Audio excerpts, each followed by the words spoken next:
it's hard for me to remember. You know, he's a Hall of Famer. He won his world championship. I don't dispute his career at all, but he wasn't me.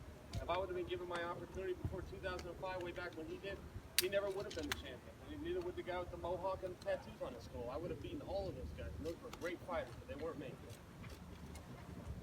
What are you expecting in this fight against Tito Ortiz? What are you expecting of him? I don't have a lot of expectations, man. Eventually my music will hit those speakers and I'll make that walk. And when that ref says fight, I promise you I will. And what happens after that, we're all going to find out together. Did you make it too big of a deal about when you put him on the breakaway about 20 years ago? You know, I was flattered by that. I was flattered he even remembered it. I've never brought that up in my whole career. He brought it up, so I thought that it was fair game. But, yeah, that meant something to me. Tito Ortiz had already been in the UFC. And a lot of people weren't following it back then. You know, back in the 90s, this is before the network deals and Big Fox and the exposure and ESPN, all this other stuff.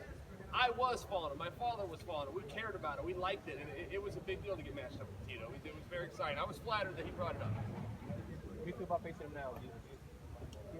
Are you happy giving this chance? How do you feel? Yeah, you know, I wanted to fight Tito way back in the 90s, back when he was champion. There's only 2 divisions back then. I was a little small for the weight class, but that was the weight class. If you wanted to do this work, they had light heavyweight and then they had heavyweight. When I finally got my opportunity, more divisions had been added, including middleweight. And I didn't think the match would ever happen. I thought it was going to be something I was just going to have to tell my buddies, man, I could have always beaten that guy, and they just have to take my word for it. But I was either right when I told all my peers that, or I was wrong. But we are going to find out on the 21st. Easy way or hard way, either way, we're going to get the answer. With that said, how important is this?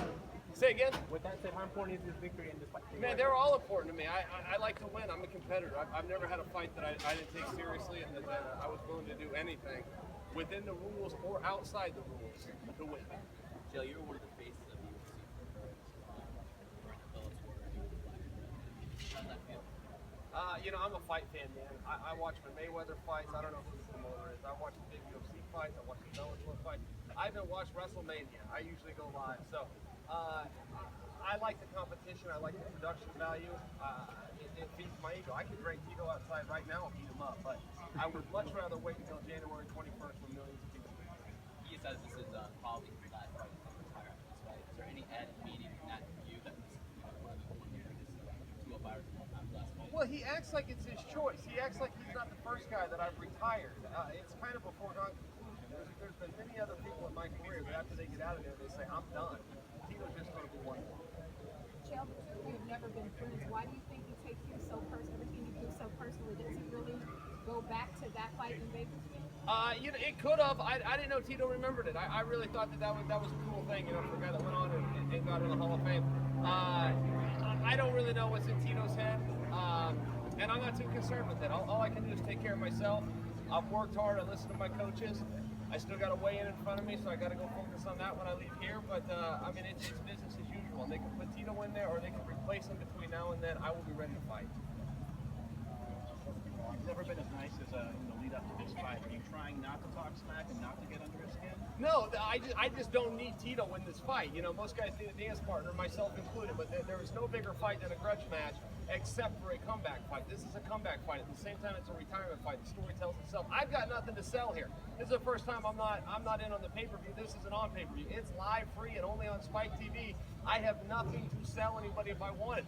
I'm telling people, I'm giving them an opportunity. The greatest fighter of all time, Chael Sonnen versus Tito Ortiz. It's legend. That's in fairness. He is.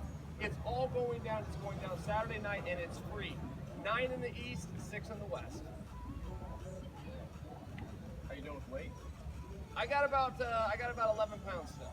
Got about 11 pounds. So I'm gonna have some uncomfortableness in the next 48 hours, but I did it to myself. I have plenty of notice. I got nobody to blame but this hand. How do you like that? We'll see. I don't know if I can get to a sauna. I'll be sweating somewhere. Is there a certain way you would like to win? Say again? Is there a certain way you would like to win? No. I mean, I'm going to go out there and fight hard. I look for performance more than I look for outcome. One of my best wrestling matches I ever had, I lost the match, but the performance was great. And I'm just focused on performing and competing hard, keeping a high pace. A couple of positions I want to stay out of, and stay out of those positions and then see where the night goes. Can you guys be friends after this? I hope Tito has a wonderful life. I got nothing against him, and I also don't dispute his career. I think he could beat everybody in the world. I think he fought all the right guys. I think his place in the Hall of Fame is very deserved. My one and only comment is I could have beaten him, and I could have beaten all those other guys. I didn't get my shot until I was 33 years old. I left a lot on the table. I was fighting down at the dog park for nothing against a lot tougher guys than Tito was fighting on paper. Is anything going to change the outcome from what would have happened then to now? Is it going to be the same fight that would have been back then? It's the same fight. We're the same guys doing the same sport and the same rules. The weight class is a little bit different, but when I started fighting, we didn't even have weight. I don't know anything about these weigh-ins and rules and wearing gloves. I mean, this is all part of today's pussified society, man. That's not where I grew up. In the mean streets of Westland, Oregon, you do not ask a guy what he weighs if he bumps into you. One or two more, guys. You said you were jealous. What do you mean? It was fame, success? Yeah, you know, Tito I wanted to be in the UFC. I wanted to be in mixed martial arts. Bellator wasn't around. Pride wasn't around then, just to set a time frame for you.